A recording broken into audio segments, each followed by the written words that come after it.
भगवान की मूर्ति या छवि गिफ्ट में देनी चाहिए या नहीं? प्रेमानंद महाराज ने दिया उत्तर। ठाकुर जी और राधा रानी के भक्त वृंदावन के जाने माने गुरु प्रेमानंद महाराज हर किसी को जीवन से जुड़ी सलाह देते हैं। प्रेमानंद जी महाराज ने ये भी बताया कि क्या भगवान की मूर्ति या छवि गिफ्ट देनी चाहिए या नहीं।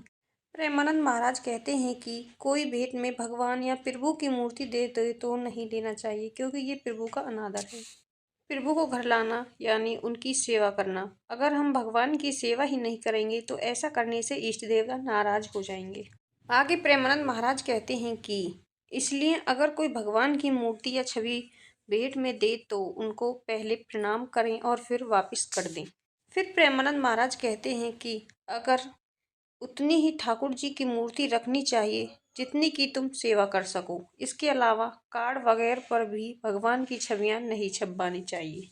आजकल तो लोग व्यापार चलाने के लिए भी थैलों वगैरह पर प्रभु की छवि या नाम छाप देते हैं और फिर इस्तेमाल हो जाने के बाद वो छवि फेंक देते हैं। ऐसे भगवान कभी प्रसन्न नहीं होंगे और न तुम्हारी पूजा से प्रसन्न होंगे, क्योंकि तुम खुद ही अपने देव का अपमान कर रहे हो। जो भी भगवान के नाम का अपमान करेगा उसे कृपा नहीं मिलेगी। इसलिए भगवान की मूर्ति ने तो भेंट में लेनी चाहिए और न ही देनी चाहिए। कई लोग तो लालच में गणेश लक्ष्मी जी की मूर्ति खरीद लाते हैं और फिर कार्य पूर्ण हो जाने के बाद उन्हीं मूर्तियों को किसी पीपल वृक्ष के नीचे छोड़ आते हैं, तो ये भी अपमान ही है।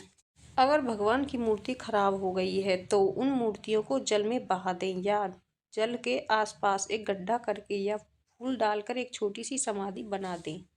आगे प्रेमानंद महाराज बताते हैं कि कितनी ऐसी समाधियां होती हैं जिन पर भगवान के नाम छपे होते हैं और वो सब नालियों वगैरह में पड़े होते हैं, तो ऐसा करने से बुद्धि भ्रष्ट होती है और भक्ति नहीं आती है।